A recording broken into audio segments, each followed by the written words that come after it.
Today I will be showing you guys how to disassemble and reassemble a Heritage Manufacturing Rough Rider 22.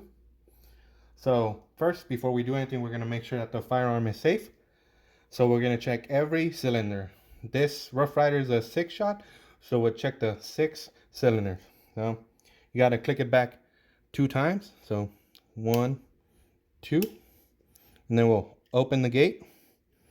And then here you can see 1, 2, 3, 4, 5, 6, and then we'll see the beginning again, empty. Okay, and then after this we'll push this button right here. So push the button and then remove this lever. So we'll take it out, and then the cylinder should just fall right out. And that's all you guys have to do to clean it, and that's the complete disassembly of it. Okay, now we will put everything back together.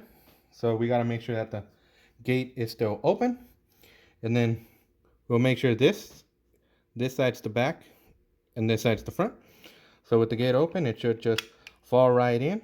Make sure it's aligned, and then we'll close the gate, and then we'll go back to this side and press this button again and make sure it's lined up, because if it's lined up, then it should just fill right in.